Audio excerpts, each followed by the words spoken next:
Hello everybody, and how are you today? I hope you're well. Have you got your something to drink? Have you got something to eat? I've got something extra to drink. I've got my coffee today. Have you got something to eat, something to drink, and somewhere comfortable to sit or lie while you listen to the story? Go on, get it sorted.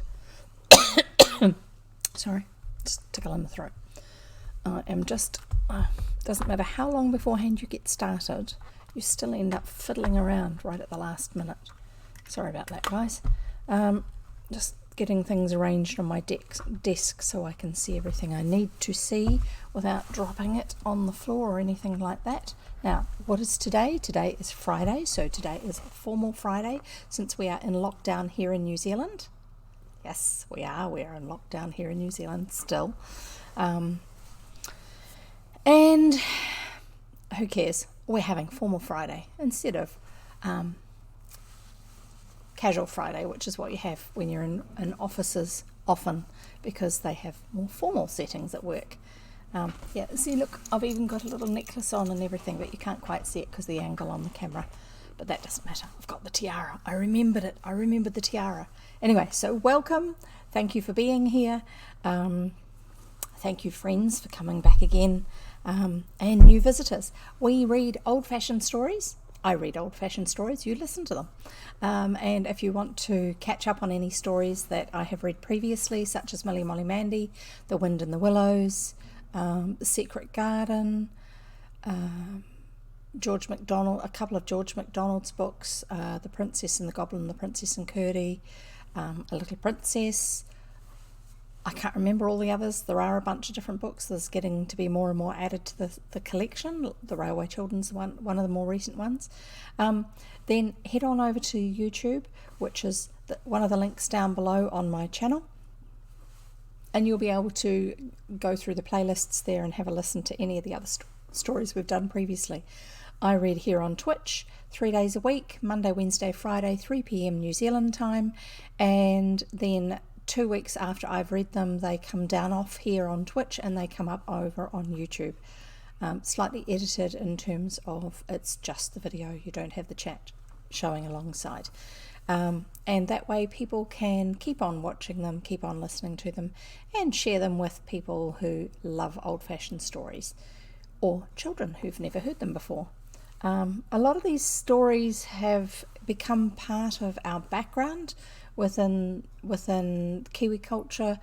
Not everybody realises that they have been, but younger generation often misses out on that sort of thing because the older generation assumes that everybody knows because they heard it themselves, not realising that if they don't read it to their younger ones, they won't hear it. My children were lucky. They got to hear a lot of these stories because I heard them, and so therefore I shared them with my children. And I heard them because my mum heard them. And my mum heard them because her mum either heard them or read them for herself. So yeah, many, many generations of readers in the family, and I'm happy to be your reader today. So here we go. I am reading The Story of the Treasure Seekers, and it is written by Edith Nesbit, and we are partway through the story, and we are reading chapter 13, The Robber and the Burglar. So sit back, relax, and enjoy the story. A day or two after Noel came back from Hastings, there was snow. It was jolly, and we cleared it off the path. A man to do it is sixpence at least, and you should always save when you can. A penny saved is a penny earned, and then we thought it would be nice to clear it off the top of the portico where it lies so thick in the edges as if they had just been cut with a knife, so that it's sitting on top of something and then the edge of the snow falls away. So it's nice and clean. And just as we had got out of the landing window onto the portico, the water rates came up the path with his book that he tears the thing out of that says how much you've got to pay, and the little ink bottle hung onto his buttonhole in case you should pay him. So the water rates, that's the water meter reader, effectively, coming around to charge you for how much water you've used, write up the bill for you. Well, he's probably already got it written up, writing up a receipt for you. That's what he needs, the ink with him, ink bottle. Father says the water rates is a sensible man and knows it is always well to be prepared for whatever happens, however unlikely. Alice said afterwards that she rather liked the water rates, really, and Noel said he had a face like a good vizier, or the man who rewards the honest boy for restoring the purse. But we did not think about these things at the time, and as the water rates came up the steps, we shovelled down a great square slab of snow like an avalanche, and it fell right on his head. 2 of us thought of it at the same moment, so it was quite a large avalanche. And when the water rates had shaken himself, he rang the bell. It was Saturday, and Father was at home.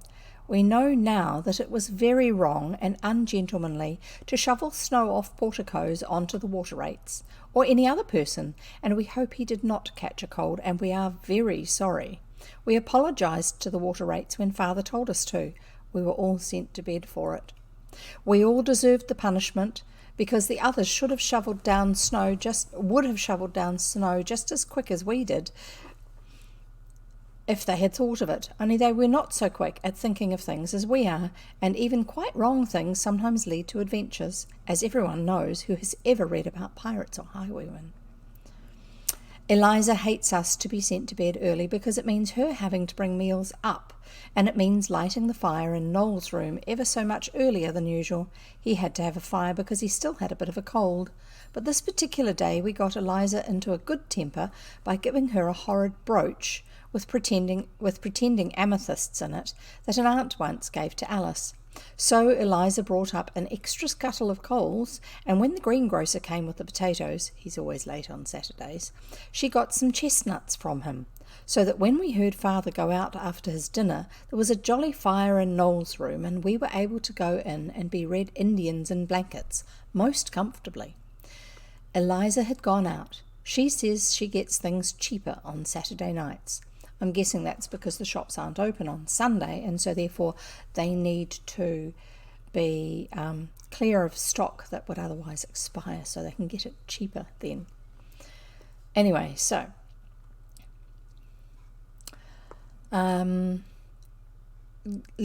she says she gets things cheaper on Saturday nights. She has a great friend who sells fish at a shop, and he is very generous and lets her have herrings for less than half the natural price. So we were all alone in the house. Pincher was out with Eliza, that's the dog, and we talked about robbers. And Dora thought it would be a dreadful thing to do. But Dickie said, I think it would be very interesting, and you would only rob rich people and be very generous to the poor and needy, like Claude Duval, Dora said, it's wrong to be a robber. Yes, said Alice, you would never know a happy hour. Never know a happy hour. Think of trying to sleep with the stolen jewels under your bed and remembering all the quantities of policemen and detectives that there are in the world. There are ways of being robbers that are not wrong, said Noel. If you can rob a robber, it is a right act. But you can't, said Dora. He's too clever, and besides, it's wrong anyway. Yes, you can, and it isn't, and murdering him with boiling oil is a right act too, so there, said Noel. What about Ali Baba? Now then. And we felt it was a score for Noel. What would you do if there was a robber? Said Alice.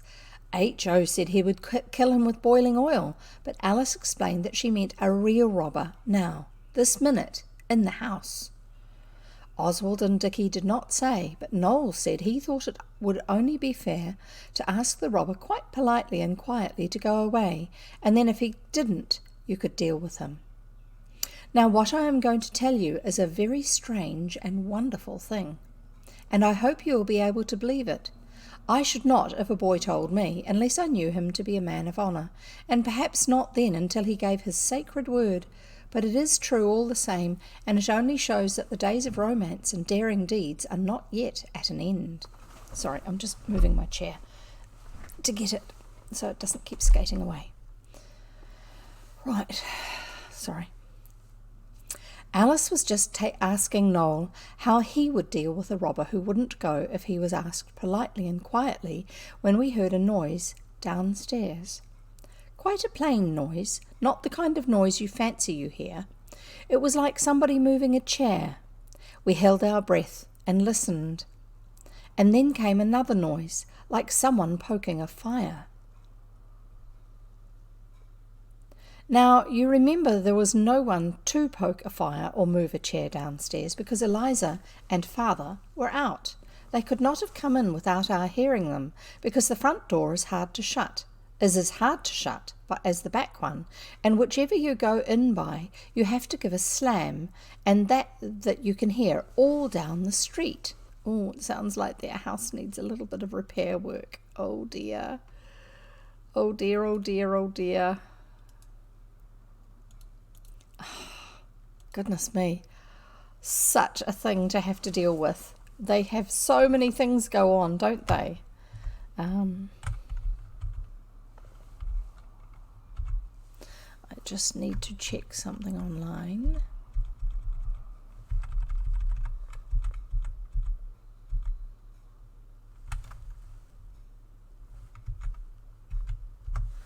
Right, I'll carry on. You have to give this door a slam that you can hear all down the street. H.O. and Alice and Dora caught hold of each other's blankets and looked at Dickie and Oswald, and everyone was quite pale. And Noel whispered, "It's ghosts. I know it is." And then we listened again, but there was no more noise.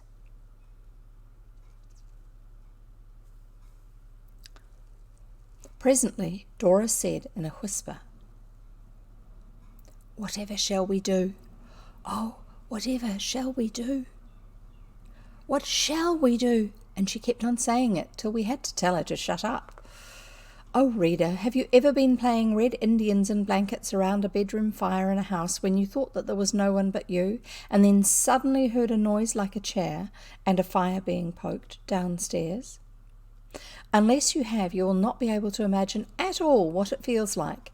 It was not like in books.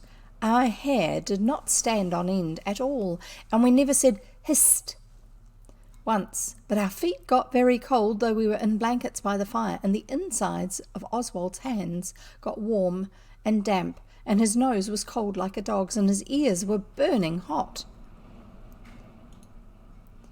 The girls said afterwards that they shivered with terror, and their teeth chattered, but we did not see or hear this at the time. Goodness me. Oh my goodness. "Shall we open the window and call the police?" said Dora, and then Oswald suddenly thought of something, and he breathed more freely, and he said, "I know it's not ghosts, and I don't believe it's robbers. I expect it's a stray cat got in when the coals came this morning, and she's been hiding in the cellar, and now she's moving about. Let's go down and see." The girls wouldn't, of course, but I could see that they breathed more freely too. But Dickie said, "All right, I will if you will." H.O. said, "Do you think it's really a cat?" Now Oswald said that about the cat, and it made it easier to go down, but in his inside he did not feel at all sure that it might not be robbers after all. Of course, we had often talked about robbers before, but it is very different when you sit in a room and listen and listen and listen. And Oswald felt somehow that it would be easier to go down and see what it was than to wait and listen and wait and wait and listen and wait. And then perhaps to hear it, whatever it was, come creeping slowly up the stairs as softly as it could with its boots off, and the stairs creaking towards the room where we were, with the door open in case of Eliza coming back suddenly, and all dark on the landings. And then it would have been just as bad, and it would have lasted longer, and you would have known you were a coward besides. Dickie says he felt all these same things. Many people would say that we were young heroes to go down as we did. So I have tried to explain, because no young hero wishes to have more credit than he deserves. The landing gas was turned down low, just a blue bead, gas lighting in the houses back then. Sorry, little globe of glass which had a pipe that came out of the wall and a fitting on it, and then the globe of glass at the top, and then the flame sat inside there. And so to have a little bit of dim light, you turned it down, and if you wanted it bright, you turned it up. The landing gas was turned down low, just a blue bead, and we 4 went out very softly, wrapped in our blankets, and we stood on the top of the stairs a good long time before we began to go down. We listened and listened until our ears buzzed. And Oswald whispered to Dickie, and Dickie went into our room and fetched the large toy pistol that is a foot long and that has the trigger broken, and I took it because I am the eldest, and I don't think either of us thought it was the cat now, but Alice and H.O. did. Dickie got the poker out of Noel's room and told Dora it was to settle the cat with when we caught her. Then Oswald whispered, "Let's play at burglars. Dickie and I are armed to the teeth. We will go first. You keep a flight behind us and be a reinforcement if we are attacked, or you can retreat and defend the women and children in the fortress if you'd rather." But they said they would be a reinforcement. Oswald's teeth chattered a little when he spoke. It was not with anything else except cold. So Dickie and Oswald crept down, and when we got to the bottom of the stairs, we saw Father's study door just ajar and the crack of light. And Oswald was so pleased to see the light, knowing that burglars prefer the dark, or at any rate the dark lantern, that he felt really sure it was the cat after all, and then he thought it would be fun to make the others upstairs think it was really a robber. So he cocked the pistol. You can cock it, but it doesn't go off. And he said, "Come on, Dick." And he rushed at the study door and burst into the room crying, "Surrender, you are discovered! Surrender, or I fire! Throw up your hands!" And as he finished saying it, he saw before him, standing on the study hearthrug, a real robber. There was no mistake about it. Oswald was sure it was a robber because it had a screwdriver in its hands and was standing near the cupboard door that H.O. broke the lock off, and there were gimlets and screws and things on the floor. There is nothing in that cupboard but old ledgers and magazines and the tool chest, but of course a robber could not know that beforehand. When Oswald saw that there really was a robber, and that he was so heavily armed with the screwdriver, he did not feel comfortable, but he kept the pistol pointed at the robber, and, you will hardly believe it, but it is true, the robber threw down the screwdriver, clattering on the other tools, and he did throw up his hands and said, "I surrender, don't shoot me, how many of you are there?" So Dickie said, "You are outnumbered. Are you armed?" And the robber said, "No, not in the least." And Oswald said, still pointing the pistol and feeling very strong and brave, and as if he was in a book, "Turn out your pockets." The robber did, and while he turned them out, we looked at him. He was of the middle height and clad in a black frock coat and grey trousers. His boots were a little gone at the sides, and his shirt cuffs were a bit frayed, but otherwise he was of gentlemanly demeanour.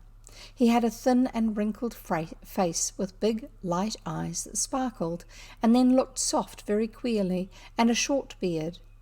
And in his youth it must have been a fair golden colour, but now it was tinged with grey.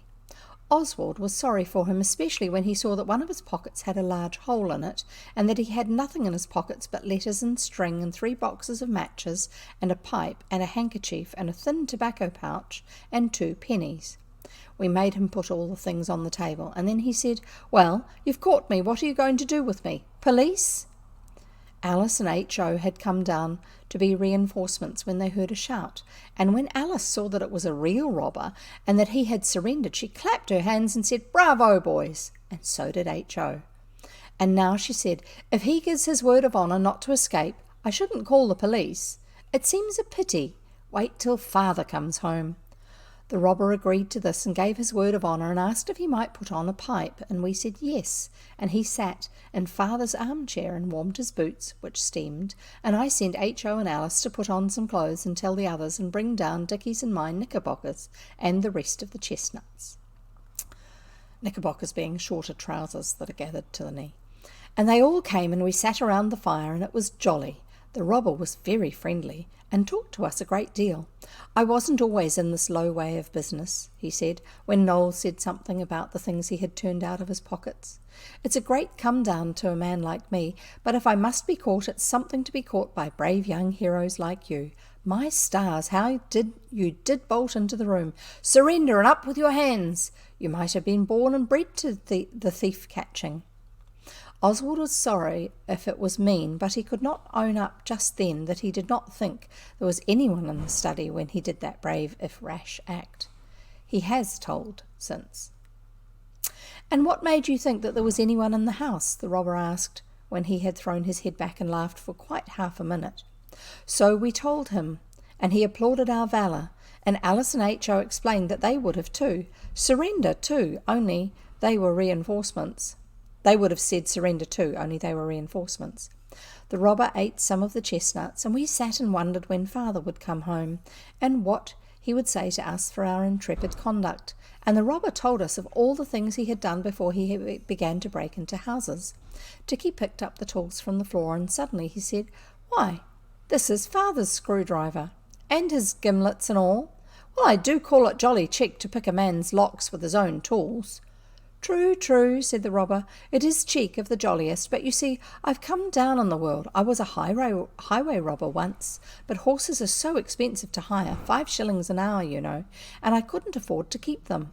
The highwayman business isn't what it was.' 'What about a bike?' said H.O. But the robber thought cycles were low, and besides you couldn't go across country with them when occasion arose, as you could with a trusty steed. And he talked of highwaymen as if he knew just how we liked hearing it. Then he told us how he had been a pirate captain, and how he had sailed over waves of mountains high and gained rich prizes, and how he did begin to think that here he had found a profession to his mind. 'I don't say there are no ups and downs in it,' he said, 'especially in stormy weather, but what a trade, and a sword at your side, and the Jolly Roger flying at the peak, and a prize in sight, and all the black mouths of your guns pointed at the laden trader, and the wind in your favour, and your trusty crew ready to live and die for you. Oh, but it's a grand life.' I did feel so sorry for him. He used such nice words, and he had a gentleman's voice. 'I'm sure you weren't brought up to be a pirate,' said Dora. She had dressed even to her collar, and made Noel do it too, but the rest of us were in blankets with just a few odd things put on anyhow underneath. The robber frowned and sighed. 'No,' he said, 'I was brought up to the law. I was at Balliol, bless your hearts, and that's true anyway.' That's court of law. He sighed again and looked hard at the fire. 'That was my father's college,' H.O. was beginning, but Dickie said, 'Why did you leave off being a pirate?' 'A pirate,' he said, as if he had not been thinking of such things. 'Oh, yes, why I gave it up because I could not get over the dreadful seasickness.' 'Nelson was seasick,' said Oswald. 'Ah,' said the robber, 'but I hadn't his luck or his pluck or something. He stuck to it and won Trafalgar, didn't he? Kiss me hardy and all that, eh? I couldn't stick to it. I had to resign, and nobody kissed me.'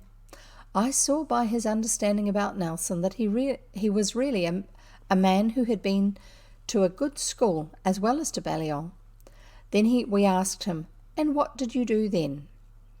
And Alice asked if he was ever a coiner, and we told him how we had thought we'd caught the desperate gang next door, and he was very much interested and said he was glad he had never taken to coining. 'Besides, the coins are so ugly nowadays,' he said. 'No one could really find any pleasure in making them, and it's a hole-and-corner business at the best, isn't it? And it must be a very thirsty one, what with the hot metal and furnaces and things.' And again he looked at the fire.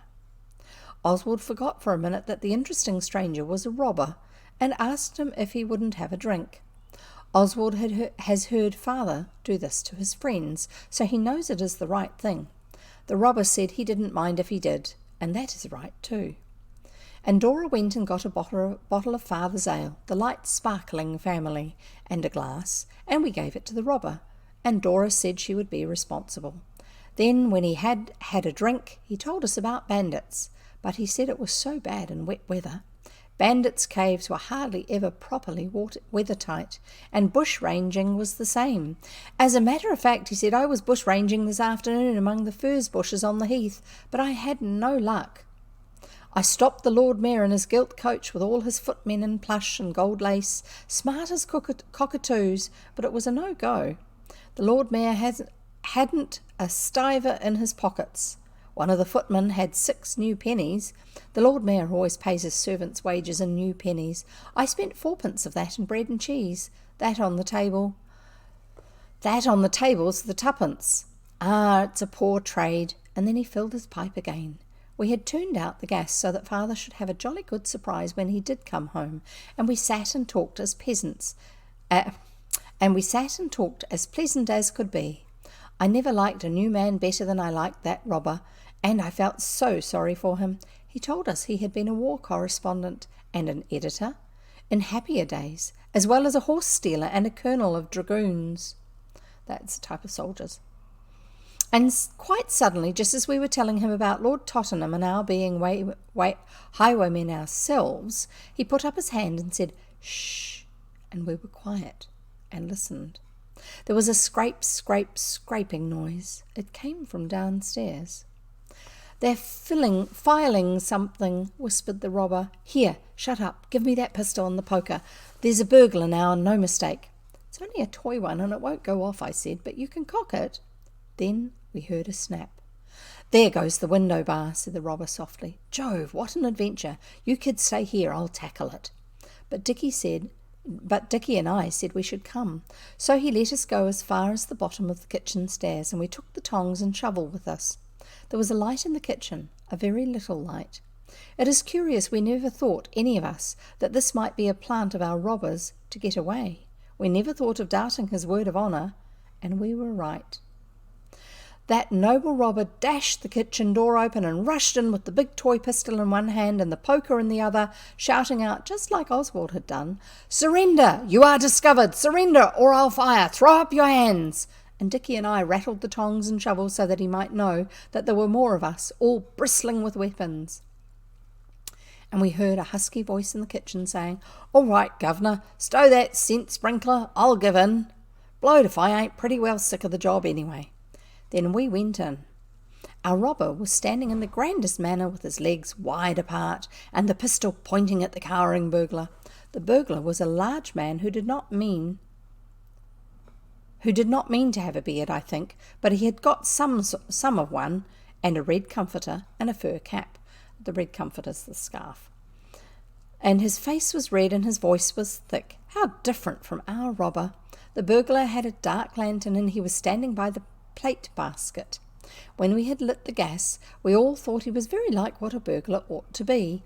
He did not look as if he could ever have been a pirate or a highwayman or anything really dashing or noble. And he scowled and shuffled his feet and said, "Well, go on. Why don't you fetch the police?" "'Pon my word, I don't know," said our robber, rubbing his chin. "Oswald, why don't we fetch the police?" It's not every robber that I would stand Christian names from, I can tell you, but just then I didn't think of that. I just said, "Do you mean I'm to fetch one?" Our robber looked at the burglar and said nothing. Then the burglar began to speak very fast and to look different ways with his hard, shiny little eyes. "Look here, governor," he said, "I was stony broke, so help me I was, and blessed if I've nicked a ha'porth of your little lot. You know yourself there ain't much to tempt a bloke." And he shook the plate basket as if he was angry with it, and the yellowy spoons and forks rattled. "I was just a-looking through this here bankroller day show when you come. Let me off, sir, come on. I've got kids of me own at home, strike me if I ain't, same as yours. I got a nipper just about his size. What'll come of them if I ain't lagged? I ain't been in it long, sir, and I ain't handy at it." "No," said our robber, "you certainly are not." Alice and the others had come down by now to see what was happening. Alice told me afterwards they thought it really was the cat this time. "No, I ain't handy as you say, sir, and if you let me off this once, I'll chuck the old blooming biz. Break me civvy, I will. Don't be hard on a cove, mister. Think of the missus and the kids. I got one just the cut of that little missy there, bless her pretty heart." "Your family certainly fits your circumstances very nicely," said our robber. Then Alice said, "Oh, do let him go. If he's got a little girl like me, whatever will she do? Suppose it was father." "I don't think he's got a little girl like you, my dear," said our robber, "and I think he'll be safer under lock and key." "Ask your father to let me go, miss," said the burglar. "He won't have to refuse you. "If I do," said Alice, "will you promise never to come back?" "Not me, miss," the burglar said very earnestly, and he looked at the plate basket again, as if that alone would be enough to keep him away. Our robber said afterwards, "A plate basket is the basket where you store your silver plateware, your silverware that is plated, silver-plated, not really highly expensive. But the family are poor, so it is very, very cheap silver plate that has yellowed because of the thinness of the silver and the metal that's used as the base for it coming through, and when you polish it, sometimes it transfers the yellow from the base metal onto the silver. So that's why he was talking about it being yellow. "And will you be good and not rob any more?" said Alice. "I'll turn over a new leaf, miss, so help me." Then Alice said, "Oh, do let him go, I'm sure he'll be good." But our robber said, "No, it wouldn't be right. We must wait till father came home." Then H.O. said, very suddenly and plainly, "I don't think that it's at all fair when you're a robber yourself." The minute he'd said it, the burglar said, "Kidded, by gum!" Then our robber made a step forward toward him to catch hold of him, and before you had time to think "Hello!" the burglar knocked the pistol up with one hand and knocked our robber down with the other, and was off out the window like a shot, though Oswald and Dickie did try to stop him by holding on to his legs. And that burglar had the cheek to put his head in at the window and say, "I'll give your love to the kids and the missus," and he was off like winking. And there were Alice and Dora trying to pick up our robber and asking him whether he was hurt and where. He wasn't hurt at all, except a lump at the back of his head. And he got up, and we dusted the kitchen floor off him. Eliza is a dirty girl. And then he said, "Let's put up the shutters. It never rains but it pours. Now you've had 2 burglars, I dare say you'll have 20. So we put up the shutters, which Eliza had strict orders to do before she goes out, but only she never does, and we went back to father's study, and the robber said, "What a night we are having," and put his boots back in the fender to go on steaming, and then we all talked at once. It was the most wonderful adventure we ever had, though it wasn't treasure-seeking, at least not ours. I suppose it was the burglars' treasure-seeking, but we didn't get much, and our robber said he didn't believe a word about those kids that were so like Alice and me. And then there was the click of the gate, and we said, "Here's father," and the robber said, "And now for the police." Then we all jumped up. We did like him so much, and it seemed so unfair that he should be sent to prison, and the horrid lumping big burglar not. And Alice said, "Oh no, run, Dickie will let you out the back door. Do go. Oh, do go now." And we all said, "Yes, go," and pulled him towards the door and gave him his hat and stick and the things out of his pockets. But father's latchkey was in the door, and it was too late. Father came in quickly, purring with the cold, and began to say, "It's all right, folks, I've got—" And then he stopped short and stared at us. Then he said in a voice we all hate, "Children, what is the meaning of this?" And for a minute nobody spoke. Then my father said, "Folks, I must really apologise for these very naughty—" And then our robber rubbed his hands and laughed and cried out, "You're mistaken, my dear sir. I am not folks, I'm a robber, captured by these young people in the most gallant manner. Hands up, surrender, or I'll fire," and all the rest of it. My word, Bastable, but you've got some kids worth having. I wish my Denny had their pluck. Then we began to understand. And it was like being knocked down. It was so sudden. And our robber told us he wasn't a robber at all. He was only an old college friend of my father's, and he had come after dinner when father was just trying to mend the lock H.O. had broken, to ask father to get him a letter to a doctor about his little boy Denny, who was ill. And father had gone over the heath to Vanbrugh Park to see some rich people he knows and get the letter, and he had left Mr. Folks to wait till he came back, because it was important to know at once whether father could get the letter, and if he couldn't, Mr. Folks would have had to try someone else directly. We were dumb with amazement. Our robber told my father about the other burglar and said he was sorry he'd let him escape. But my father said, "Oh, it's all right. Poor beggar. If he really had kids at home, you never can tell. Forgive us our debts, don't you know? But tell me about the first business. It must have been moderately entertaining." Then our robber told my father how I had rushed into the room with a pistol, crying out, but you know all about that. And he laid it on so thick and fat about plucky young uns and chips off old blocks and things like that, that I felt I was purple with shame even under the blanket. So embarrassed. So I swallowed that thing that tries to prevent you speaking when you ought to, and I said, "Look here, Father, I didn't really think there was anyone in the study. We thought it was a cat at first, and then I thought there was no one here, and I was just larking. And when I said surrender and all that, it was just the game, don't you know?" Then our robber said, "Yes, old chap, but when you found there really was someone there, you dropped the pistol and bunked, didn't you, eh?" And I said, "No. I thought, hello, here's a robber. Well, it's all up, I suppose, but I may as well hold on and see what happens." And I was glad I'd owned up, for Father slapped me on the back and said I was a young brick, and our robber said I was no funk anyway. And though I got very hot under the blanket, I liked it, and I explained that the others would have done the same if they had thought of it. Then Father got up some more beer and laughed about Dora's responsibility, and he got out a box of figs he had bought for us, only he hadn't given it to us because of the water rates. And Eliza came in and brought up the bread and cheese and what there was left of the neck of mutton, cold wreck of mutton, Father called it, and we had a feast, like a picnic. All sitting anywhere and eating with our fingers. It was prime. We sat up till past 12 o'clock, and I never felt so pleased to think I was not born a girl. It's hard on the others. They would have done just the same if they'd thought of it, but it does make you feel jolly when your father says you're a young brick. When Mr. Fawkes was going, he said to Alice, "Goodbye, Hardy," and Alice understood, of course, and kissed him as hard as she could. And she said, "I wanted to when you said no one kissed you when you left off being a pirate." And he said, "I know you did, my dear." And Dora kissed him too and said, "I suppose none of these tales were true." And our robber just said, "I tried to play the part properly, my dear." And he jolly well did play it, and no mistake. We have often seen him since, and his boy Denny and his girl Daisy, but that comes in another story. And if any of you kids who read this ever had 2 such adventures in one night, you can just write and tell me. That's all. And that's the end of that chapter, and I need a drink. Do you? And have you got your water handy? I've got mine. I've got my usual water bottle. See, here it is. I'm looking at what you can see on my screen, not at the camera, sorry. And, oops, that's cold. I sloshed it on myself. Silly, silly, silly.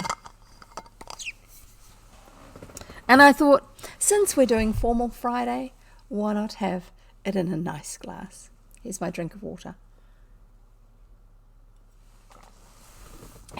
That's good.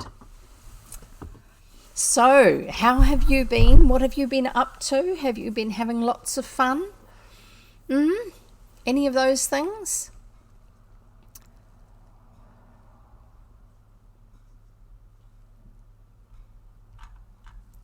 Hey? What's your week been like? Are you stuck in lockdown somewhere, or are you like I am? No, are you in lockdown like I am, or are you somewhere where you don't have a lockdown at the moment, hey?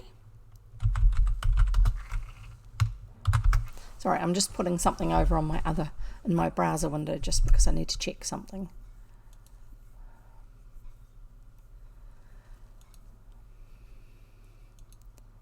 No, can't find anything on that. So, that was a bit of a funny story. I mean, they actually had someone in the house. They were not expecting that at all. And then there was a real burglar. Oh my goodness. Not what you expect.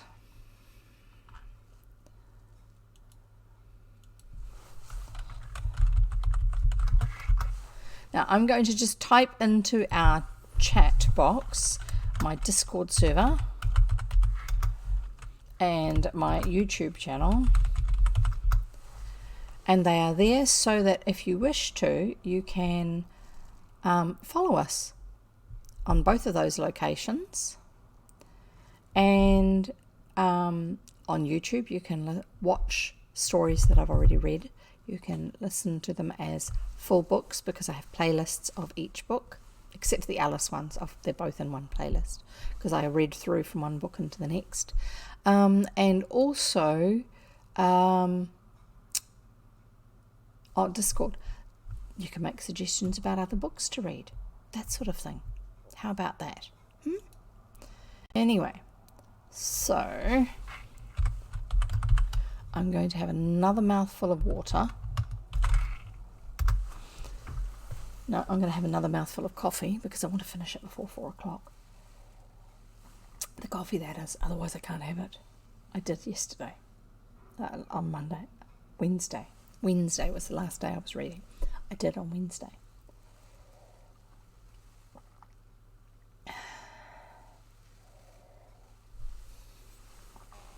That's a bit better. Nearly finished it. And another mouthful of water because coffee makes your mouth all funny when you're reading. So have any of you been listening to Hilary Barry reading or watching Hilary Barry? She's a New Zealand broadcaster, reading Pride and Prejudice over on Facebook. It's wonderful. I've listened to the first one when I was cooking dinner the other night. She reads at the same time as me, which is why I'm not actually listening to her right now. She is reading.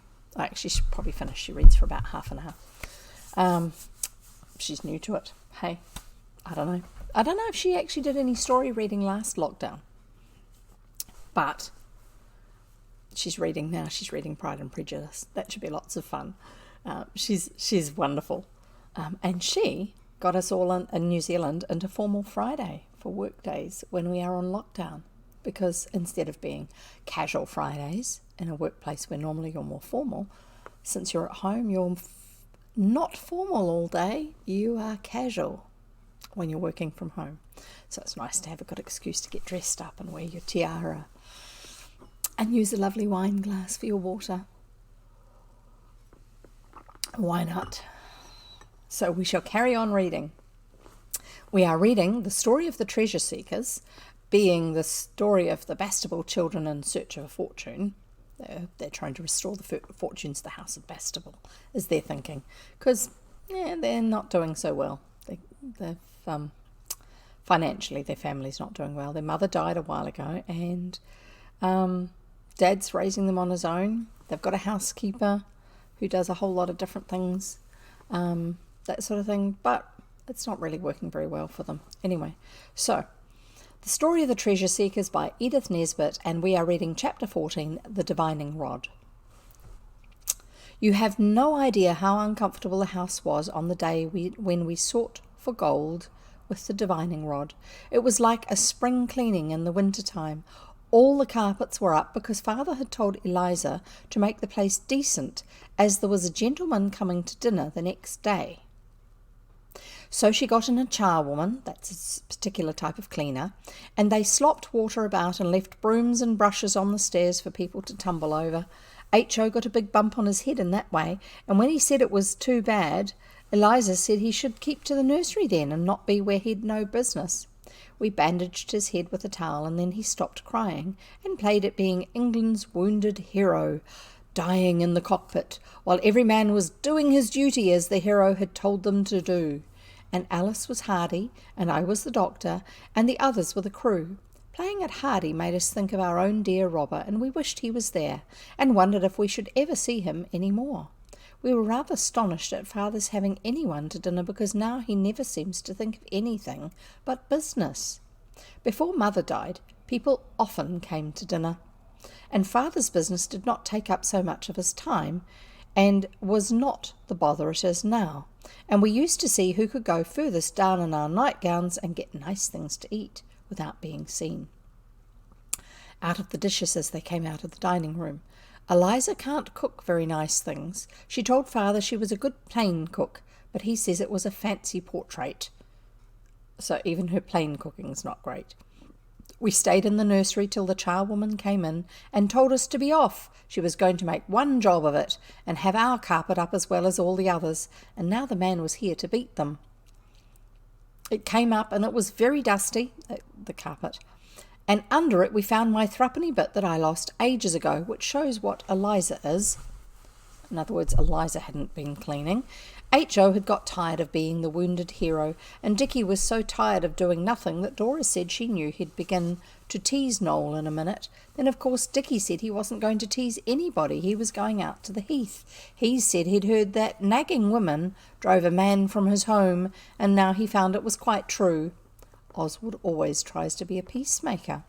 So he told Dickie to shut up and not make an ass of himself, and Alice said, "Well, Dora began," and Dora tossed her chin up and said it wasn't any business of Oswald's anyway, and no one asked Alice's opinion.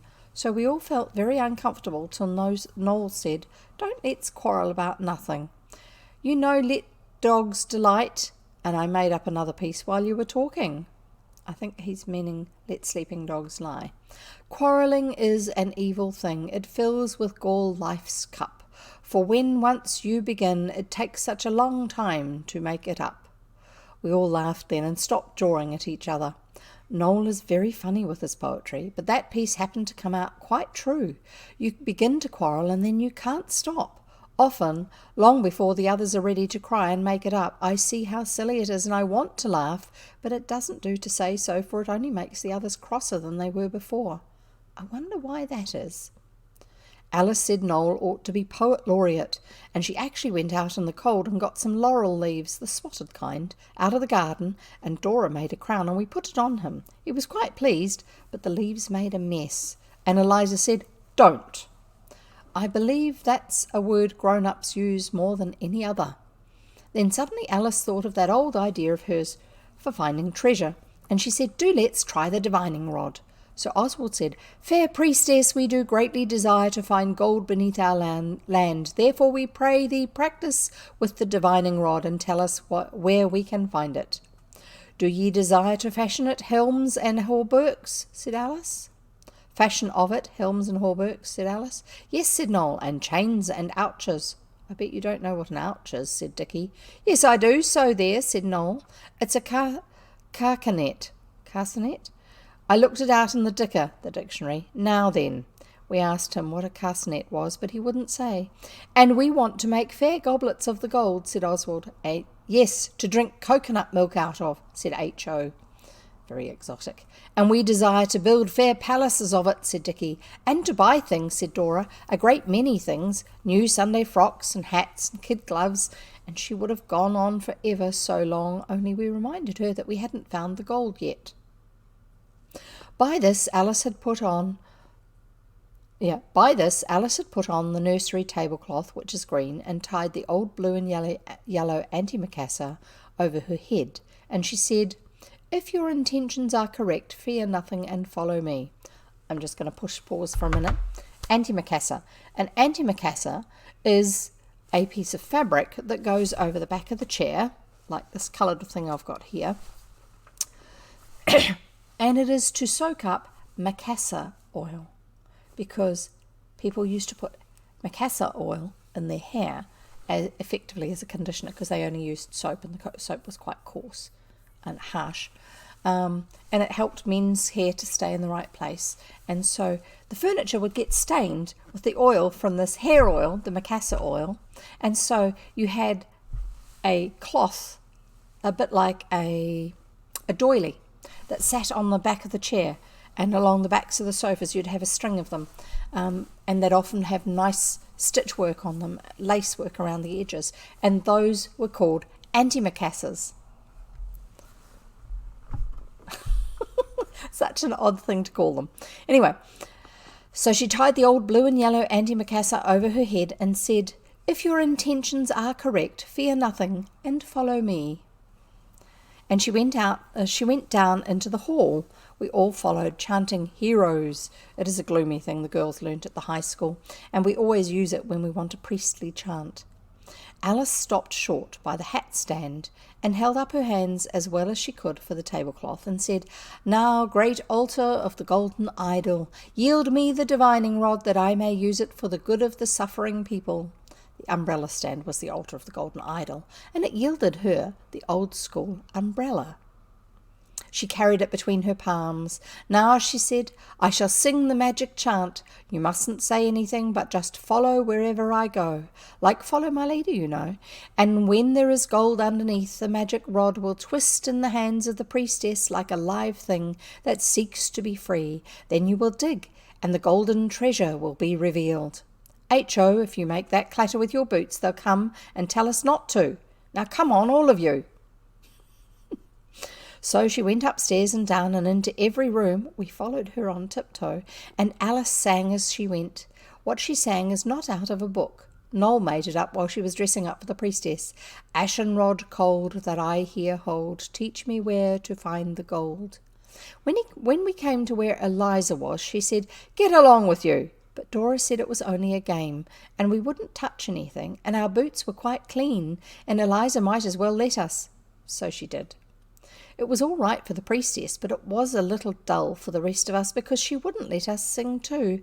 So we said we'd had enough of it, and if she couldn't find the gold, we'd leave off and play something else. The priestess said, All right, wait a minute, and went on singing. Then we all followed her back into the nursery where the carpet was up and the boards smelt of soft soap. That's what you use to clean the floorboards. Then she said, It moves, it moves. Once more the choral hymn. So we sang Heroes again, and in the middle the umbrella dropped from her hands. The magic rod has spoken, said Alice. Dig here, and that with courage and dispatch. Means hurry up about it. We didn't quite see how to dig, but we all began to scratch on the floor with our hands. But the priestess said, Don't be so silly. It's the place where they come to do the gas. The board's loose. Dig and you value your lives, for ere sundown the dragon who guards the spoil will return in his fiery fury and make you his unresisting prey. So we dug, that is, we got the loose board up, and Alice threw up her arms and cried, See, the rich treasure, the gold in thick layers with silver and diamonds stuck in it. Like currants in a cake, said H.O. It's a lovely treasure, said Dicky, yawning. Let's come back and carry it away another day. But Alice was kneeling by the hole. Let me feast my eyes on the golden splendour, she said, hidden these long centuries from the human eye. Behold how the magic rod has led us to treasures more. Oswald, don't push so. More bright than ever monarch. I say, there is something down there. Really, I saw it shine. We thought she was kidding, but when she began to try to get into the hole, which was much too small, we saw she meant it. So I said, Let's have a squint. And I looked, but I couldn't see anything, even when I lay down on my stomach. The others lay down on their stomachs too and tried to see, all but Noel, who stood and looked at us and said we were the great serpents come down to drink at the magic pool, because they're all around it with their heads down. He wanted to be the knight and slay the great serpents with his good sword. He even drew the umbrella ready, but Alice said, All right, we will in a minute. But now I'm sure I saw it. Do get a match, Noel, there's a dear. What did you see? Asked Noel, beginning to go for the matches very slowly. Something bright away in the corner under the board against the beam. Perhaps it was a rat's eye, Noel said, or a snake's, and we did not put our heads quite so close to the hole till he came back with the matches. Then I struck a match and Alice cried, There it is! And there it was. It was a half-sovereign, partly dusty and partly bright. We think perhaps a mouse, disturbed by the carpets being taken up, may have brushed the dust of years from part of the half-sovereign with his tail. We can't imagine how it came to be there. Only Dora thinks she remembers once when H.O. was very little, Mother gave him some money to hold, and he dropped it, and it rolled all over the floor. So we think perhaps this was part of it. We were very glad. H.O. wanted to go out at once and buy a mask he had seen for 4p. It had been a shilling mask, but now it was going very cheap because Guy Fawkes' Day was over, and it was a little cracked at the top. But Dora said, I don't know that it's our money. Let's wait and ask Father. But H.O. did not care about waiting. And I felt for him. Dora is rather like grown-ups in that way. She does not seem to understand that when you want a thing, you want it, and that you don't wish to wait even a minute. Sorry. I'll carry on. So we went and asked Albert next door's uncle. He was pegging away at one of the rotten novels he was to write he has to write to make his living, but he said we weren't interrupting him at all. My hero's folly has involved him in a difficulty, he said. It's his own fault. I will leave him to meditate on the incredible fatuity, the harebrained recklessness which have brought him to this pass. It will be a lesson to him. I, meantime, will give myself unreservedly to the pleasures of your conversation. That's one thing I like Albert's uncle for. He always talks like a book, and yet you can always understand what he means. I think he is more like us inside his mind than most grown-up people are. He can pretend beautifully. I never met anyone else so good at it, except our robber, and we began it with him. But it was Albert's uncle who first taught us how to make people talk like books when you're playing things, and he made us learn to tell a story straight from the beginning, not starting in the middle, like most people do. So now Oswald remembered what he had been told, as he generally does, and began at the beginning. But when he came to where Alice said that she was the priestess, Albert's uncle said, "Let the priestess herself set forth the tale in fitting speech." So Alice said, "O high priest of the great idol, the humblest of thy slaves took the school umbrella for a divining rod and sang the song of invocation, perhaps," said Albert's uncle. "Yes, and then I went about and about, and the others got tired, so the divining rod fell on a certain spot, and I said, 'Dig,' and we dug. It was where the loose board is for the gas men. And then there really and truly was a half-sovereign lying under the boards, and here it is." Albert's uncle took it and looked at it. "The great high priest will bite it to see if it's good," he said, and he did. "I congratulate you," he went on. "You are indeed among those favoured by the immortals. First you find half-crowns in the garden, and now this. The high priest advises you to tell your father and ask if you may keep it. My hero has become penitent, but impatient. I must pull him out of this scrape. Ye have my leave to depart." Of course, we knew from Kipling that means you'd better bunk and be sharp about it, so we came away. I do like Albert's uncle. I shall be like that when I'm a man. He gave us our Jungle Books, and he's awfully clever, though he does have to write grown-up tales. We told father about it that night. He was very kind. He said we might certainly have the half-sovereign, and he hoped we should enjoy ourselves with our treasure trove. Then he said, "Your dear mother's Indian uncle is coming to dinner here tomorrow night. So will you not drag the furniture about overhead, please? More than you are absolutely obliged.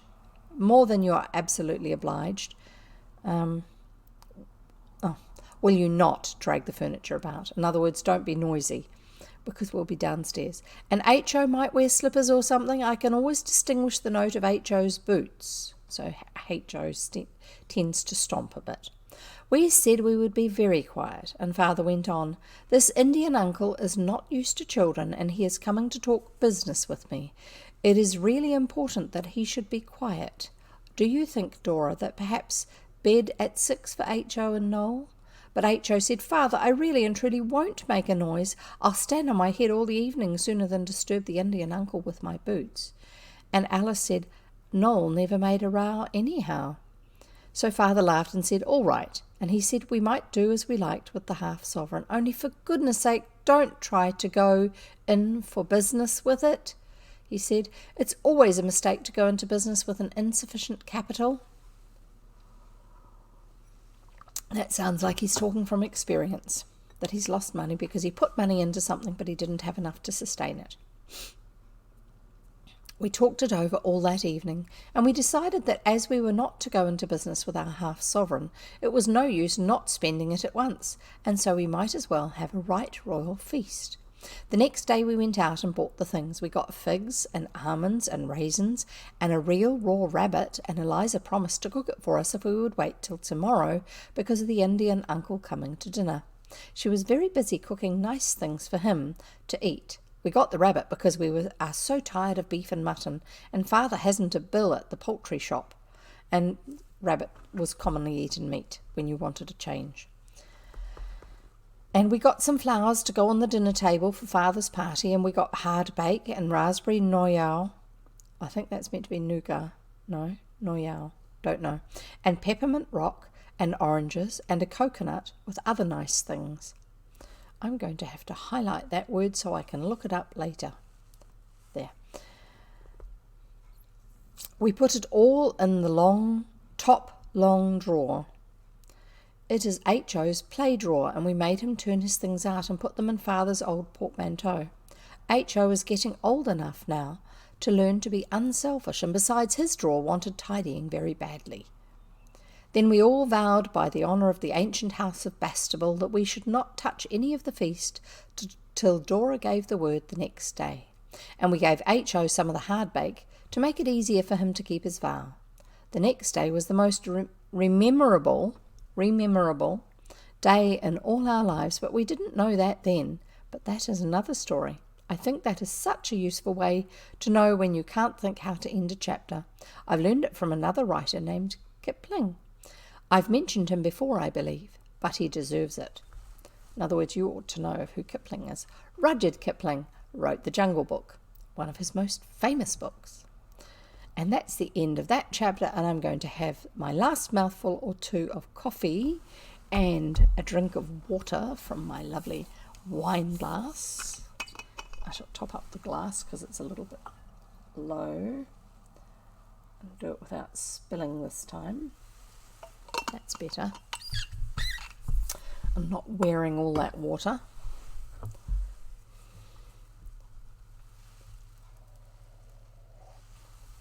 I was going to put my brooches on today, and I forgot. I was going to put on my, see this little owl? That's done by Pepper Raccoon. She's an artist. She lives in Wellington. I'm sorry, I wish I could get it to be a little bit more in focus. There you go. That's my owl. It's a moorpork. It's a native New Zealand owl, also called Ruru. And Pepper does artwork because she's an artist, and you can actually watch her doing artwork on her Twitch stream sometimes. I can't remember her schedule, and this is another one of hers, and you can't see it properly because of the colour of it. I'll see if I can get a reflection across the front. Anyway, so a bit closer you can see some of it, because the main colour of that is kind of a yellowy green, which is why my camera is whiting it out. It's not the right colour for doing as a as green screen, but it's similar enough, so that's why it's hazy. But that owl is a puriri moth. Puriri moth. A puriri moth is the biggest moth in New Zealand, and the grub of it, the caterpillar of it, burrows in puriri trees. And this brooch is special because that yellowy green colour in it glows in the dark if you leave it in the sun long enough to charge it up. So I was going to wear them today, but I forgot to put them on in time, as usual. At least I remember the tiara today. So, how are we getting on? Oh, still got a little bit more coffee. You quickly run off and go to the loo while I finish my coffee, and then I'll read one more chapter. Just while I'm doing that, I'm just going to see how many more chapters we've got in the book.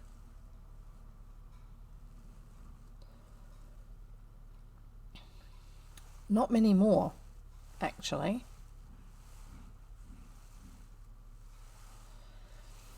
We've got chapter 15 and then chapter 16, and I'm not sure how long chapter 16 is. Are you back yet from the loo? Or have you not gone yet? Hurry up, go on, go to the loo. You've been drinking lots of water and whatever else. You really need to. I'll put that down there out of the way so I don't drop it somewhere and break it. I don't really want to break it. It's my current favourite mug. So, are we ready? Our drink of water. Drink water, drink more water. It's better for you. It's good for you. It's healthy. Water helps your body to work properly. Now, we are going to read the next chapter, which is chapter 15 of The Story of the Treasure Seekers by E. Nesbit. Chapter 15 is Lo, the Poor Indian. That sounds like an odd one. We'll see what happens. Lo, the poor Indian! It was all very well for father to ask us not to make a row because the Indian uncle was coming to talk business, but my young brother's boots are not the only things that make a noise. Sorry. We took his boots away and made him wear Dora's bath slippers, which are soft and woolly and hardly any soles to them, and of course we wanted to see the uncle, so we looked over the banisters when he came, and we were as quiet as mice.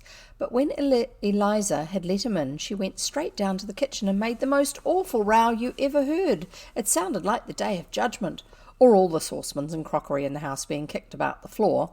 But she told me afterwards it was only the tea tray and 1 or 2 cups and saucers that she had knocked over in her flurry. We heard the uncle say, "God bless my soul," and then he went into father's study and the door was shut. We didn't see him properly at all that time. I don't believe that the dinner was very nice.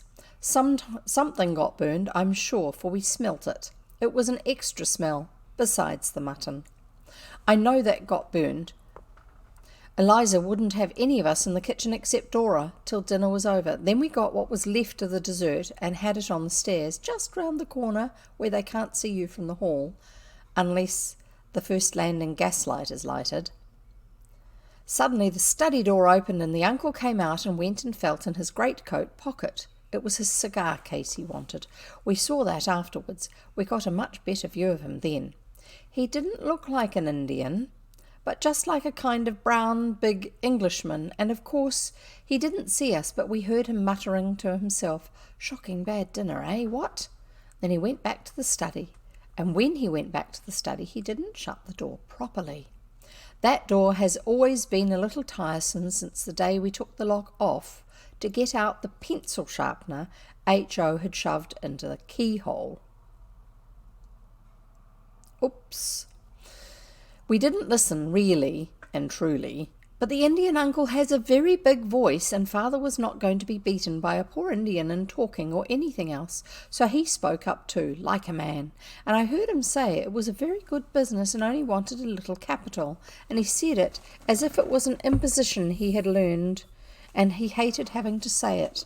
The uncle said, "Puh," to that, and then he said he was afraid that what that same business wanted was not capital, but management. Then I heard my father say, "It is not a pleasant subject. I am sorry I introduced it. Suppose we change it." Suppose we change it, sir. Let me fill your glass." Then the poor Indian said something about vintage, and that a poor broken-down man like he couldn't be too careful. Then father said, "Well, whiskey then." And afterwards they talked about native races and imperial something or other, and it got very dull. So then Oswald remembered that you must not hear what people do not intend you to hear, even if you are not listening, and he said we ought not to stay here any longer. Perhaps they would not like us to hear. Alice said, "Oh, do you think it could possibly matter?" and went and shut the study door softly, but quite tight, so it was no use staying there any longer, and we went to the nursery. Then Noel said, "Now I understand. Of course, my father is making a banquet for the Indian because he is a poor, broken-down man. We might have known that from Lo, the poor Indian, you know." We all agreed with him, and we were glad to have the thing explained because we had not understood before what father wanted to have people to dinner for and not let us come in. "Poor people are very proud," said Alice, "and I expect father thought the Indian would be ashamed if all of us children knew how poor he was." Then Dora said, "Poverty is no disgrace. We should honour honest poverty," and we all agreed that that was so. "I wish his dinner had not been so nasty," Dora said, while Oswald put lumps of coal on the fire with his fingers so as not to make a noise, instead of using the tongs. He is a very thoughtful boy, and he did not wipe his fingers on his trouser leg, as perhaps Noel or H.O. would have done, but he just rubbed them on Dora's handkerchief while she was talking. "I'm afraid the dinner was horrid," Dora went on. "The table looked very nice with the flowers we got. I set it myself, and Eliza made me borrow the silver spoons and forks from Albert next door's mother." "I hope the poor Indian is honest," said Dicky gloomily. "When you are a poor, broken-down man, silver spoons must be a great temptation to pocket them, to steal them, to sell them for money."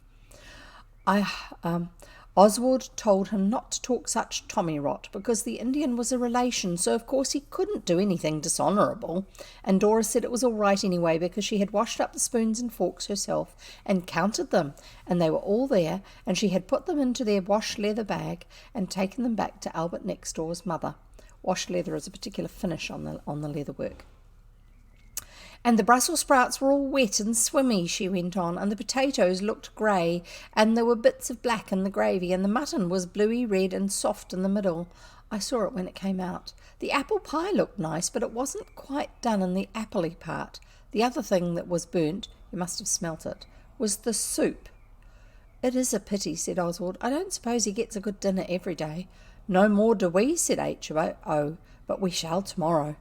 I thought of all the things we had bought with our half-sovereign, the rabbit and the sweets and the almonds and raisins and figs and the coconut, and I thought of the nasty mutton and things, and while I was thinking about it all, Alice said, let's ask the poor Indian to come to dinner with us tomorrow.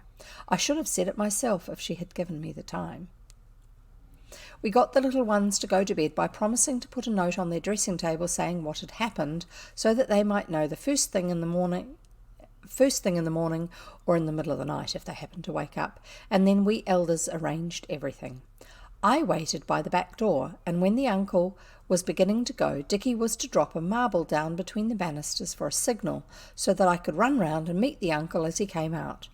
This seems like a deceit, but if you are a thoughtful and considerate boy, you will understand that we could not go down and say to the uncle, in the hall, under Father's eye, Father has given you a beastly nasty dinner, but if you will come to dinner with us tomorrow, we will show you our idea of good things to eat.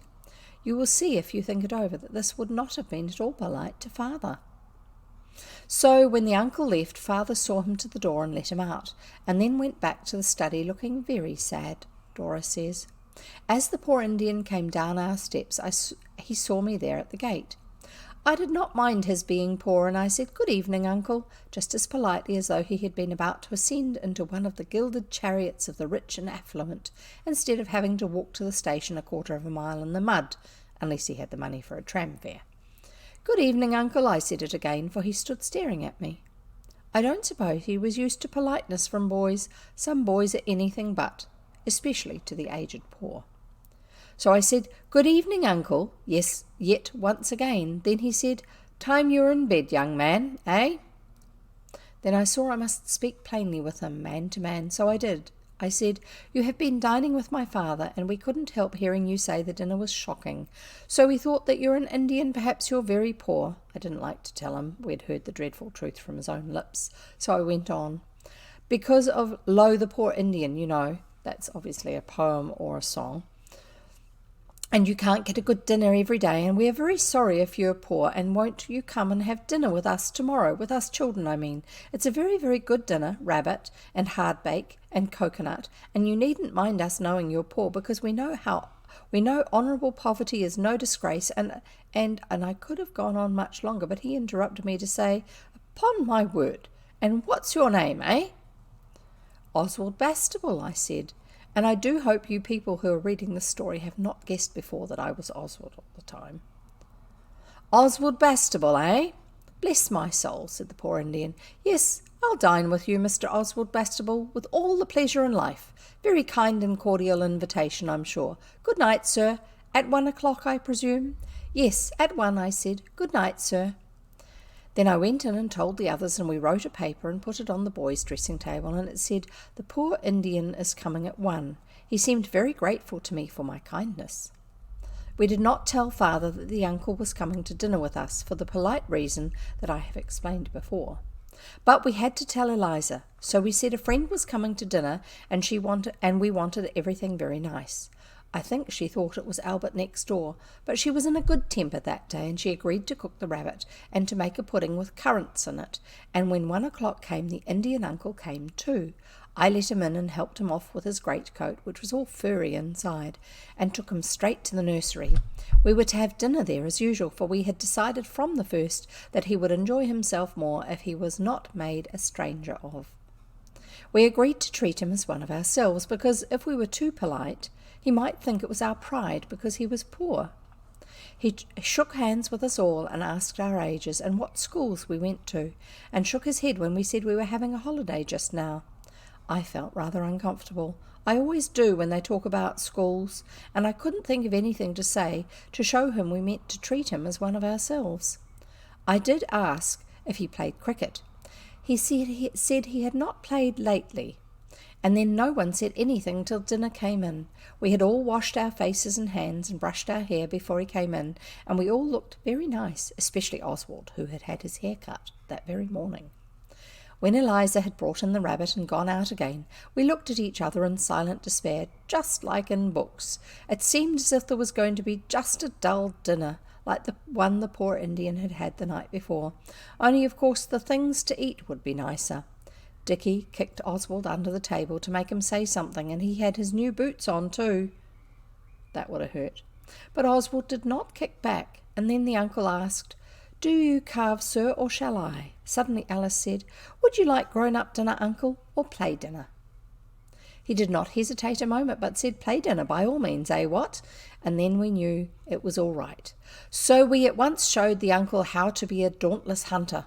The rabbit was the deer we had slain in the green forest with our trusty yew bows, and we toasted the joints of it, when the uncle had carved it, on bits of firewood sharpened with a point.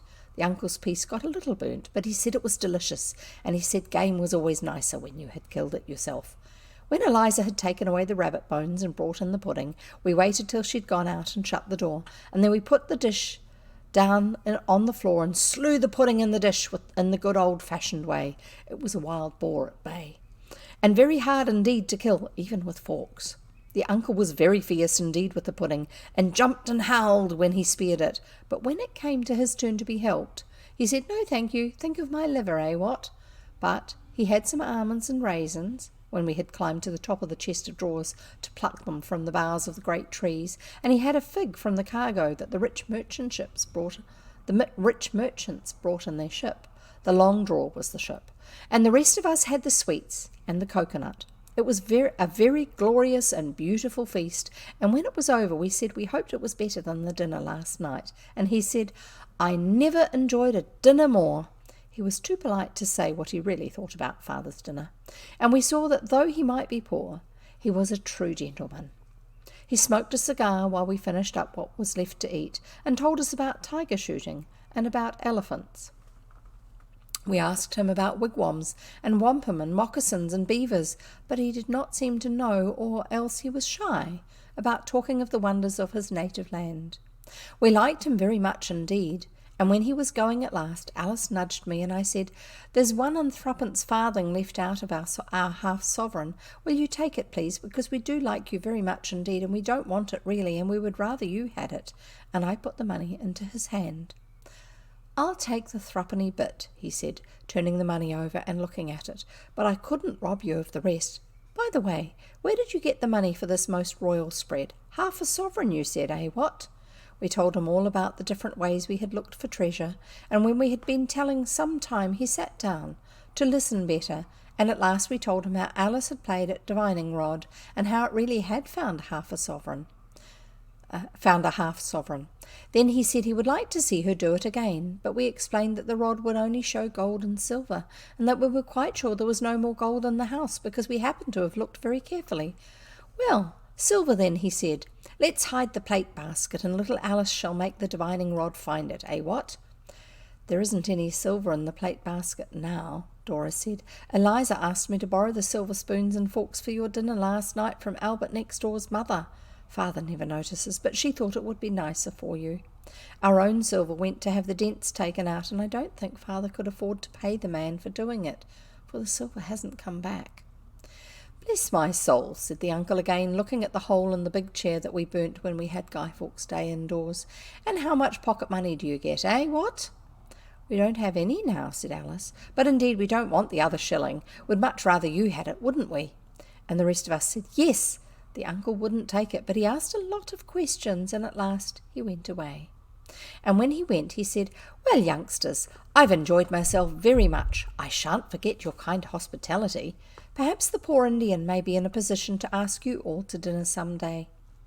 Oswald said if he ever could, we should like to come very much, but he was not to trouble to get such a nice dinner as ours, because we could do very well with cold mutton and rice pudding. We do not like these things, but Oswald knows how to behave. Then the poor Indian went away. We had not any treasure by this party. We had not got any treasure by this party, but we had had a very good time, and I am sure the uncle enjoyed himself. We were so sorry he had gone that we were so sorry he was gone that we could none of us eat much tea, but we did not mind, because we had pleased the poor Indian and had enjoyed ourselves too. Besides, as Dora said, a contented mind is a continual feast. And so it did not matter about not wanting tea. Only H.O. did not seem to think a continual feast was a contented mind, and Eliza gave him a powder in what was left of the red currant jelly Father had for the nasty dinner. But the rest of us were quite well, and I think it must have been the coconut with H.O. In other words, he hadn't been too well after. We hoped nothing had disagreed with the uncle, but we never knew. And that's the end of that chapter. And there's only one chapter left, so I'm not reading it today, since it's 4:20, and it's hang on. It's not a long chapter. It's because these books have all the stuff about how they digitized it written after the end of the chapter. I'm just going to see, hang on. I'll see how far we've got.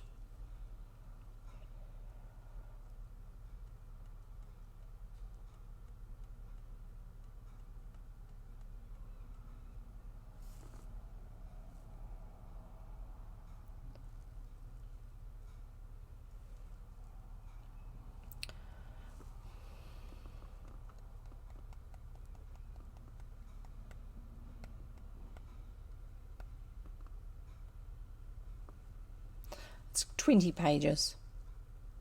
Blow it. I'm going to finish the story today. I hope you haven't gone away. Right. Carrying on. We are reading. No, we're not. I am going to have a mouthful of water from my lovely wine glass. On this formal Friday, I toast you with my glass of water.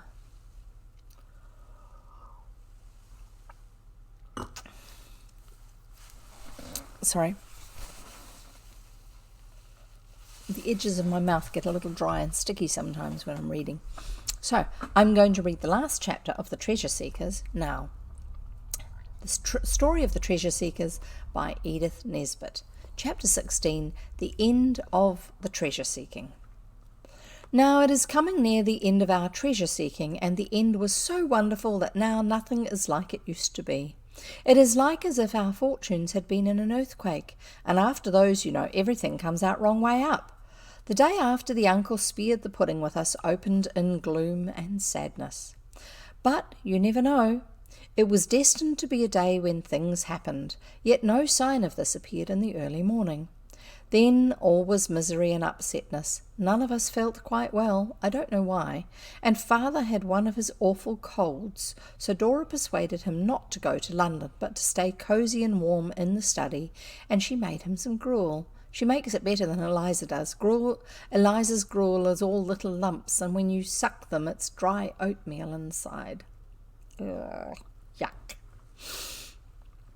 And I was right, gruel is runny oatmeal. Runny porridge. They probably ate too much of things that weren't their normal food. We kept as quiet as we could, and I made H.O. do some lessons like the jevvv had advised us to do. But it was very dull. The jevvv was that man earlier on that we'd met in another chapter.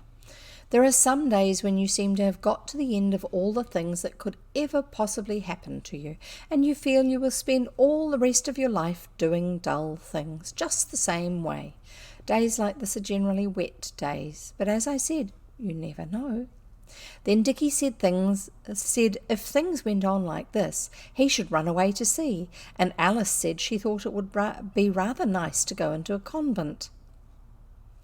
H.O. was a little disagreeable because of the powder Eliza had given him, so he tried to read 2 books at once, one with each eye, just because Noel wanted one of the books, which was very selfish of him, so it only made his headache worse. H.O. is getting old enough to learn by experience that it is wrong to be selfish, and when he complained about his head, Oswald told him whose fault it was, because I am older than he is, and it's my duty to show him where he is wrong. But he began to cry, and then Oswald had to cheer him up because of father wanting to be quiet. So Oswald said, "They'll eat H.O. if you don't look out." And Dora and Oswald said Oswald was too bad. Of course, Oswald was not going to interfere again, so he went to look out the window and see the trams go by. And by H.O. came and looked out too, and Oswald, who knows when to be generous and forgiving, gave him a piece of blue pencil and 2 nibs, as good as new, to keep. That's a peace offering, I think.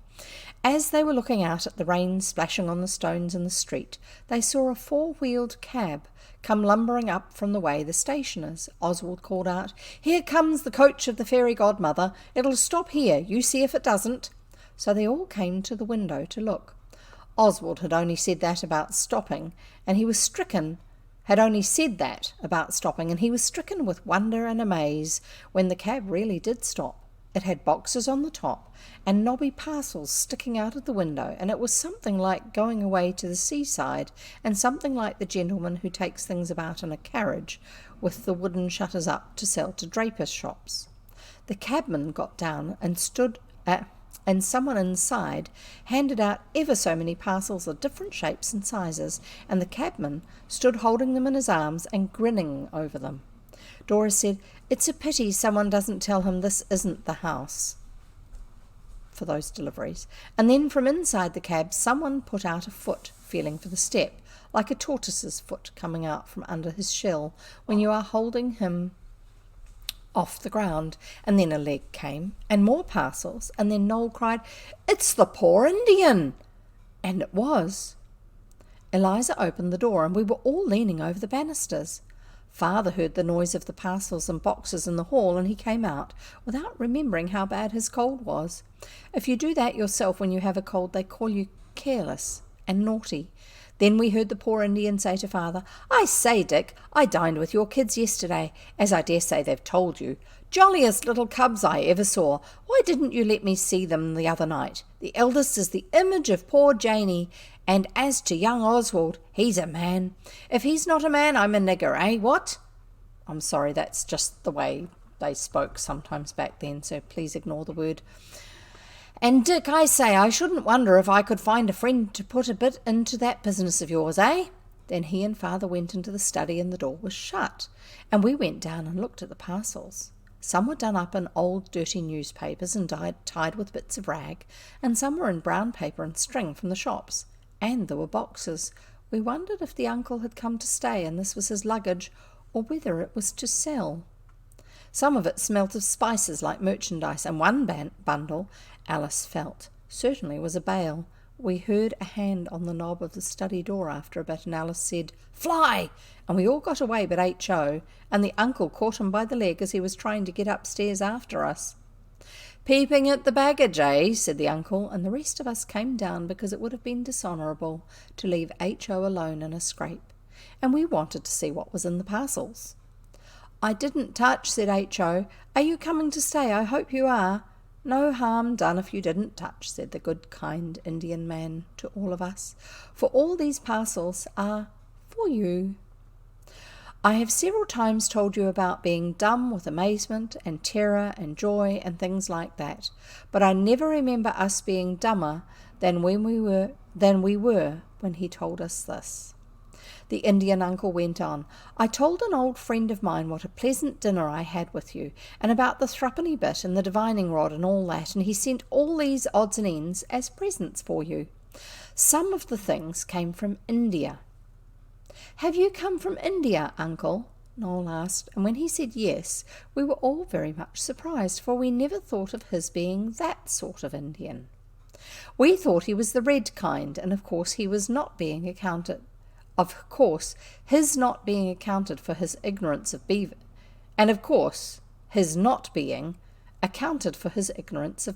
and things. They thought he was a red Indian, not an Indian subcontinent Indian. And so they had asked about red Indian things, wigwams and beavers and all that sort of stuff, instead of... He did hint at it when he was talking about tigers and elephants, but they didn't get that. He got Eliza to help, and we took all the parcels into the nursery, and he undid them and undid them and undid them till the papers lay thick on the floor. Father came too and sat in the Guy Fawkes chair. I cannot begin to tell you all the things that kind friend of Uncle's had sent us. He must be a very agreeable person. There were toys for the kids and model engines for Dick and me, and a lot of books and Japanese china tea sets for the girls, and red and white gold. There were sweets by the pound and by the box. That's reference to the red and white gold. Red and white and gold.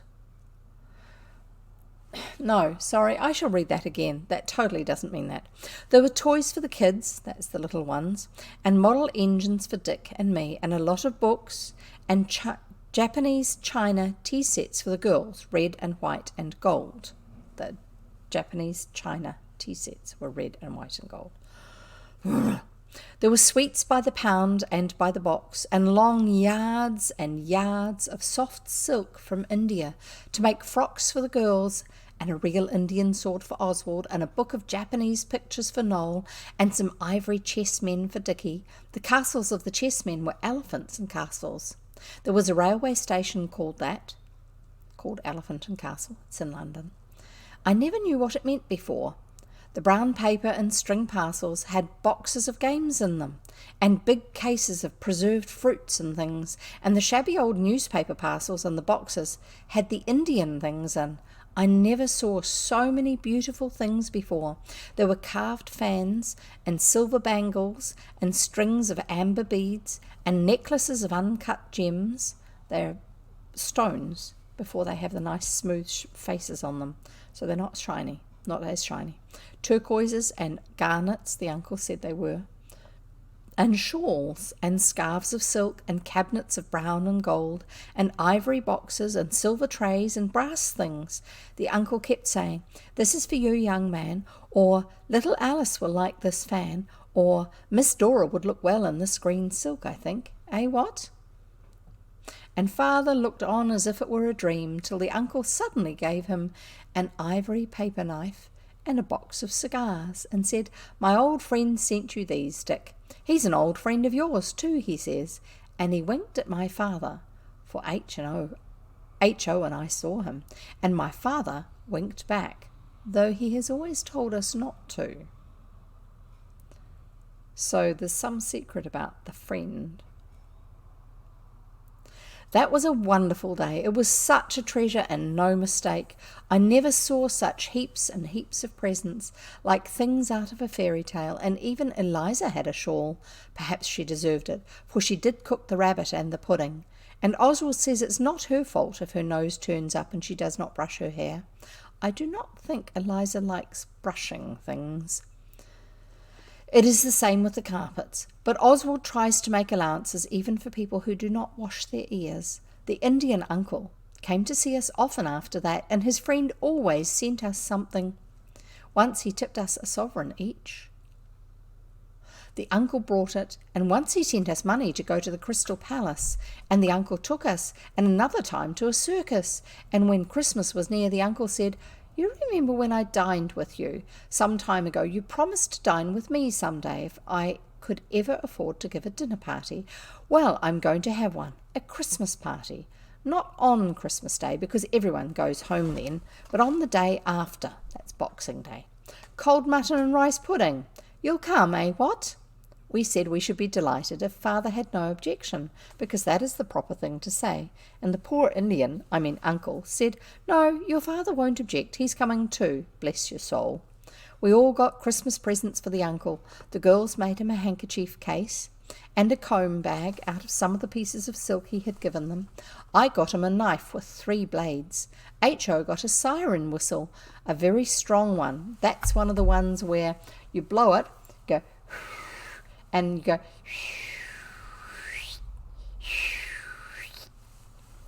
and you pull the handle at the end of it, and it pulls the plunger inside, and it changes the pitch of the whistle, and it can be really loud, and it's quite a noisy thing.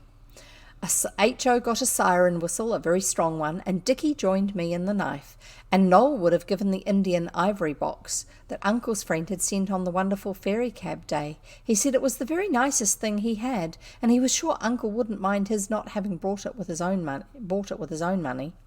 I think Father's business must have got better. Perhaps Uncle's friend put money in it, and that did it good, like feeding the starving. Anyway, we all had new suits, and the girls had the green silk from India made into frocks, and on Boxing Day we went in 2 cabs, Father and the girls in one, and us boys in the other. We wondered very much where the Indian uncle lived, because we had not been told, and we thought when the cab began to go up the hill towards the heath that perhaps the uncle lived in one of the poky little houses up at the top of Greenwich. But the cab went right over the heath and in at some big gates and through a shrubbery all white with frost like a fairy forest, because it was Christmas time. And at last we stopped before one of those jolly, big, ugly red houses with a lot of windows that are so comfortable inside, and on the steps was the Indian uncle, looking very big and grand in a blue cloth coat and yellow sealskin waistcoat with a bunch of seals hanging from it. Seals being like for sealing wax type seals, not the animals. I wonder whether he has taken a place as butler here, said Dickie, a poor broken down man. Noel thought it was very likely, because he knew that in these big houses there were always thousands of stately butlers. The uncle came down the steps and opened the cab door himself, which I don't think butlers would expect to have to do, and he took us in. It was a lovely hall with bear and tiger skins on the floor, and a big clock with the faces of the sun and moon dodging out when it was day or night, and Father Time with a scythe coming out at the hours, and the name on it was Flint, Ashford, 1776. That would be who made it. And there was a fox eating a stuffed duck in a glass case, and horns of stags and other animals over the door. So these are all hunting trophies from back in the day when people used to hunt. And in the earlier days, they didn't overhunt quite so much as what they do now. Well, more recently. And the meat from the different animals that were hunted was used. It wasn't just you're going to get a trophy, you didn't waste it. And some of the things that were hunted were animals that had actually been aggressive towards people and had picked up a habit of aggression towards people, and so it was dangerous. Not that it's the right thing to do, but because the animals have been displaced and that's often why they're aggressive, but as a defence thing, yes, that's partly why that was done. "We'll just come into my study first," said the uncle, "and wish each other a Merry Christmas." So then we knew he wasn't the butler, but it must be his own house. For only the master of the house has a study. His study was not much like Father's. It had hardly any books, but swords and guns and newspapers and a great many boots and boxes half unpacked with more Indian things bulging out of them. We gave him our presents and he was awfully pleased. Then he gave us his Christmas presents. You must be tired of hearing about presents. But I must remark that all the uncle's presents were watches. There was a watch for each of us, with our names engraved inside, all silver except H.O.'s, and that was a Waterbury, to match his boots, the uncle said. I don't know what he meant. Then the uncle looked at Father, and Father said, "You tell them, sir." So the uncle coughed and stood up and made a speech. He said, "Ladies and gentlemen, we are met together to discuss an important subject which has for some weeks engrossed the attention of the honourable member opposite and myself." That's very much like a parliamentary speech. I said, "Hear, hear," and Alice whispered, "What happened to the guinea pig?" Of course, you know the answer to that. The uncle went on, "I am going to live in this house, and as it's rather big for me, your father has agreed that he and you shall come and live with me, and so, if you're agreeable, we're all going to live here together, and please God, it'll be a happy home for us all, eh, what?" He blew his nose and kissed us all round. As it was Christmas, I did not mind, though I am much too old for it on other dates. Then he said, "Thank you all very much for your presents, but I've got a present here I value more than anything else I have." I thought it was not quite polite of him to say so, till I saw that what he valued so much was a threepenny bit on his watch chain. And, of course, I saw it must be the one we had given him. He said, "You children gave me that when you thought I was the poor Indian, and I'll keep it as long as I live. And I've asked some friends to help us to be jolly, for this is our housewarming, eh, what?" Then he shook Father by the hand, and they blew their noses, and then Father said, "Your uncle has been most kind, most." But Uncle interrupted by saying, "Now, Dick, no nonsense." Then H.O. said, "Then you're not poor at all," as if he were very disappointed. Then the uncle replied, "I have enough for my simple wants, thank you, H.O., and your father's business will provide him with enough for yours, eh, what?" Then we all went down and looked at the fox thoroughly and made the uncle take the glass off so that we could see it all round, because they have a little glass dome over it so you don't get dust on it, because a stuffed animal gets very dusty if you just leave it sitting there without a cover. And the kids wanted to see what it looked like, obviously. Then the uncle took us all over the house, which is the most comfortable one I have ever been in. There is a beautiful portrait of Mother in Father's sitting room. The uncle must be very rich indeed. This ending is like what happens in Dickens' books, but I think it was much jollier to happen like a book. And it shows what a nice man the uncle is, the way he did it all. Think how flat it would have been if the uncle had said, when we first offered him the 1 and 3 farthing, "Oh, I don't want your dirty 1 and 3, I'm very rich indeed," instead of which he saved up the news of his wealth till Christmas, then told us all in one glorious burst. Besides, I can't help it if it is like Dickens, because it happens this way. Real life is often something like in books. Presently, when we had seen the house, we were taken into the drawing room, and there was Mrs. Leslie, who gave us the shillings and wished us good hunting. She's the author. And Lord Tottenham, and Albert next door's uncle, Lord Tottenham from the Heath, and Albert next door's uncle, and Albert next door, and his mother, I'm not very fond of her, and best of all our own Robber and his 2 kids, and our Robber had a new suit on. The uncle told us he had asked the people who had been kind to us. And Noel said, "Where is my noble editor that I wrote the poetry to?" The uncle said he had not had the courage to ask a strange editor to dinner, but Lord Tottenham was an old friend of Uncle's, and he had introduced Uncle to Mrs. Leslie, and that was how he had the pride and pleasure of welcoming her to our housewarming. And he made her a bow like you see on a Christmas card. No, he made her a bow like you see on a Christmas card, I think. I'm not sure if he bowed to her or if he gave her a bow. It would make more sense that he bowed to her. That's called making a bow. But I'm not sure about Christmas cards having that on. Anyway, then Alice said, "What about Mr. Rosenbaum? He was kind. It would have been a pleasant surprise for him." But everybody laughed, and Uncle said, "Your father has paid him the sovereign he lent you. I don't think he could have borne another pleasant surprise." And I said, "There was the butcher, and he was really kind," but they only laughed, and Father said, "You could not ask all your business friends to a private dinner." Then it was dinner time, and we thought of Uncle's talk about cold mutton and rice, which they had been polite about saying. But it was a beautiful dinner, and I never saw such a dessert. We had ours on plates to take away into another sitting room, which was much jollier than sitting around the table with the grown-ups, but the Robbers' kids stayed with their father. They were very shy and frightened, and said hardly anything, but looked all about with very bright eyes.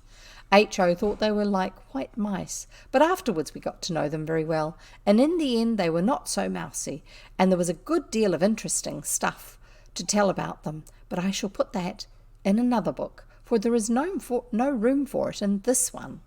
We played Desert Islands all the afternoon and drank Uncle's health and ginger wine. It was H.O. that upset his over Alice's green silk dress, and she never rowed with him. Brothers ought not to have favourites, and Oswald would never be so mean as to have a favourite sister, or if he had, wild horses should not make him tell who it was. And now we are going to go on living in the big house on the heath, and it is very jolly. Mrs. Leslie often comes to see us, and our own Robber and Albert next door's uncle. The Indian uncle likes him because he has been in India too, and is brown. But our uncle does not like Albert next door. He says he's a muff, and I am to go to rugby, which is a school, a really respected school. And so are Noel and HO, and perhaps to Balliol afterwards. Balliol is my father's college. Okay, so Balliol is like a university college, but also it's to do with the law. So that's maybe where you study law. That's why they asked him if he'd been to Balliol. The robber friend. And then it turns out that he was a friend of father's from having studied there. Balliol is my father's college. It has 2 separate coats of arms, which many other colleges are not allowed. Noel is going to be a poet, and Dickie wants to go into father's business. The uncle is a real good old sort, and just think, we should never have found him if we hadn't made up our minds to be treasure seekers. Noel made a poem about it. Lo, the poor Indian from lands afar comes where the treasure seekers are. We looked for treasure, but we find the best treasure of all is the uncle, good and kind. I thought it was rather rot, but Alice would show it to the uncle, and he liked it very much. He kissed Alice, and he smacked Noel on the back, slapped him on the back, and he said, I don't think I've done so badly either. But if you come to that, though I was never a regular professional treasure seeker, what? The end. The end of the story. And we shall have to have another one next time, a different book. Maybe we'll have the next book in the series. I don't know. Anyway, we'll see you next time. Bye.